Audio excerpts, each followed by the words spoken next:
চিংফৌ জনগোষ্ঠী হৈছে চীন, ম্যানমাৰ আৰু ভাৰতৰ উত্তৰ-পূৰ্বাঞ্চলত বিস্তৃত হৈ থকা কাচিন লোকসকলৰ আটাইতকৈ ডাঙৰ জাতিগত উপগোট। এওঁলোক চীনা-তিব্বতীয় ভাষা পৰিয়ালৰ আন তিব্বতীয় শাখাৰ এটা জনগোষ্ঠী। উত্তৰ-পূব ভাৰতৰ অসম আৰু অৰুণাচল প্ৰদেশতে প্ৰধানকৈ চিংফৌ জনগোষ্ঠীৰ লোকসকলৰ অৱস্থিতি পোৱাৰ লগতে মেঘালয় আৰু মণিপুৰৰ কিছু অংশতো তেওঁলোকৰ বসতি দেখিবলৈ পোৱা যায়। ভাৰত চৰকাৰৰ জনজাতীয় কাৰ্য মন্ত্ৰণালয়ৰ ২০১১ লোকপিয়লৰ তথ্য অনুসাৰে অসম চিংফৌসকলৰ জনসংখ্যা আছিল ২৩৪২ জন। ২০০১ চনৰ এক পৰিসংখ্যা অনুসৰি অৰুণাচল প্ৰদেশত প্ৰায় ৫৫০০ জন চিংফৌ লোকে বসবাস কৰে। চিংফৌসকল মংগোলীয় মূলৰ লোক আৰু তেওঁলোকৰ মৌখিক বুৰঞ্জী মতে তেওঁলোকে প্ৰায় ৮০০ ৰ পৰা ৭০০ খ্ৰীষ্টপূৰ্বৰ ভিতৰত মংগোলিয়াৰ মাজৈ চিংৰা বাম বা ননৈ চিংৰা বাম অৰ্থাৎ মালভূমিৰ পৰা প্ৰব্ৰজন কৰি আহি তিব্বতৰ দক্ষিণ-পশ্চিম অঞ্চলত বসবাস কৰিছিল।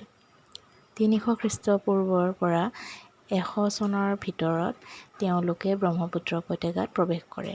কোনো পণ্ডিতৰ মতে অসমৰ চিংফৌ আৰু বাৰ্মাৰ কাচিন অঞ্চলৰ জিংফৌ একেই।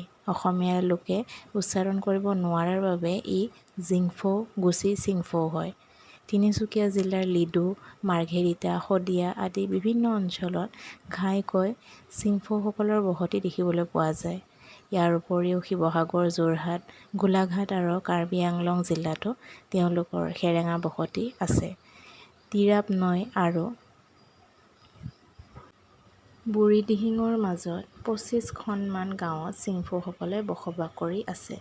মাৰ্ঘেৰিটাৰ আশে-পাশে চিংফৌসকলে বসবাস কৰা গাঁওসমূহ হৈছে বিছাগাঁও, কুমচাই-কাং, হাছাক, ইনথেম, তিনিখুটি, উলুক, লংগাঁও, মুগংপথাৰ, পাংহুম, নিংগাম, কাম্বাগাঁও, লংটং, মুংলং, লালপথাৰ, কথাগাঁও, বাহবাৰী, পানবাৰী, দুৱাৰমৰা, কেটেটং, পাৱৈমুখ, নাকংপথাৰ, গিঠাগুটি, নিঙদা গাঁও, উবান, দিবাং আদি।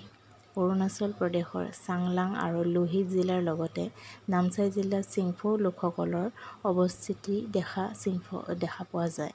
চিংফৌসকল এক সংগঠিত সমাজ ব্যৱস্থাৰ বাবে জনাজাত।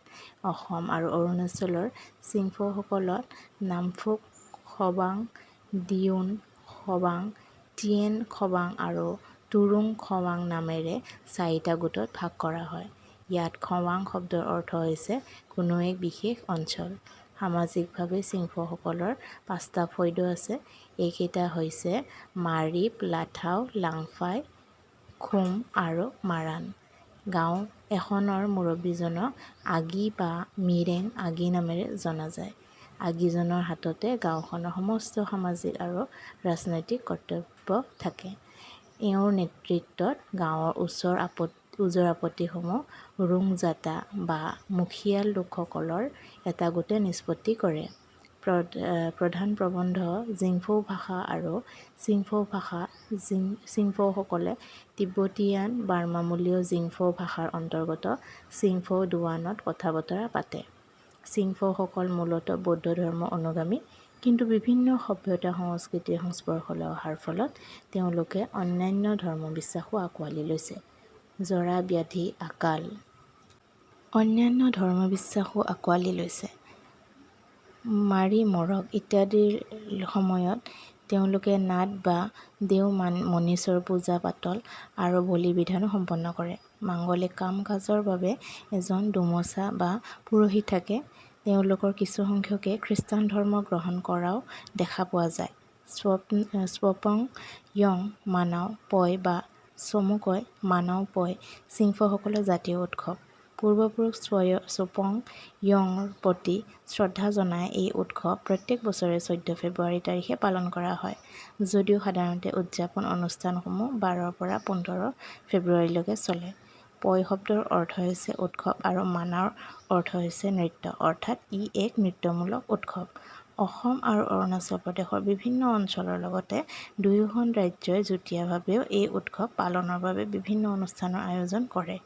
পৰম্পৰাগতভাৱে সামূহিক ভোজনৰ সময়ত দলপতিৰ প্ৰতি সন্মান জনাই বাদ্যযন্ত্ৰৰ তালে তালে মানৱ পয় নৃত্য কৰা হৈছিল। টাই জনগোষ্ঠীৰ লোকসকলৰ লগতে চিংফৌসকলেও পালন কৰা আন এক গুৰুত্বপূৰ্ণ উৎসৱ হৈছে চাংকেন বা নৱবৰ্ষ। চাংকেন ১৩-১৫ এপ্ৰিলত পালন কৰা হয়। নৱবৰ্ষ উপলক্ষে আগৰে পৰাই সাজু কৰি ৰখা সুগন্ধি পানী বুদ্ধৰ প্ৰতিমাসমূহত ছটিওৱা হয় আৰু প্ৰতিমাৰ পাৰে নিগৰি অহা সেই পানী ভক্তসকলে সংগ্ৰহ কৰে। বুদ্ধৰ প্ৰতিমাসমূহত মঠৰ পৰা উলিয়াই আনি অস্থায়ী চালিৰ তলত ঘণ্টাধ্বনিৰ মাজত স্নান কৰোৱা হয়। এই উৎসৱত শোভাযাত্ৰা উলিওৱাৰ লগতে মিঠাই আৰু আন খাদ্য সামগ্ৰী উৎসৰ্গা তথা বিতৰণ কৰা হয়।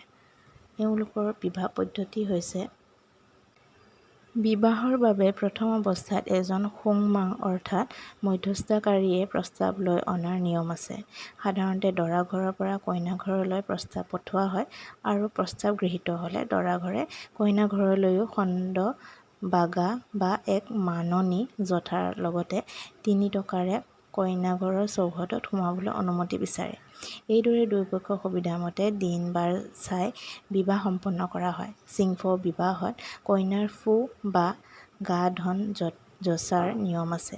গা ধন হিচাপে সাধাৰণতে হিচাপে কাঁহৰ সামগ্ৰী, কাপোৰ, টকা পইচা আৰু মহ যচা হয়। চিংফৌসকলৰ সমাজখন পিতৃপ্ৰধান আৰু পৰম্পৰাগতভাৱে ইয়াত পুৰুষক বহু বিবাহৰ অনুমোদন দিয়াৰ প্ৰথা আছে।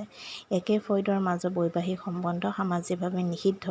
চিংফৌসকলৰ মূল খাদ্য হৈছে ভাত। তেওঁলোকে মূলতঃ আমিষভোজী আৰু মছলাজাতীয় সামগ্ৰীৰ সলনি পাত মছলাৰ ব্যৱহাৰ তেওঁলোকৰ খাদ্যাভ্যাসৰ অন্যতম বৈশিষ্ট্য। তেওঁলোকে বিভিন্ন প্ৰকৰণত প্ৰচুৰ পৰিমাণে শুকান মাছৰ ব্যৱহাৰ কৰে আৰু কোৱা হয় যে তেওঁলোকৰ নিজস্ব শতাধিক শুকান মাছৰ ৰন্ধন প্ৰকৰণ আছে।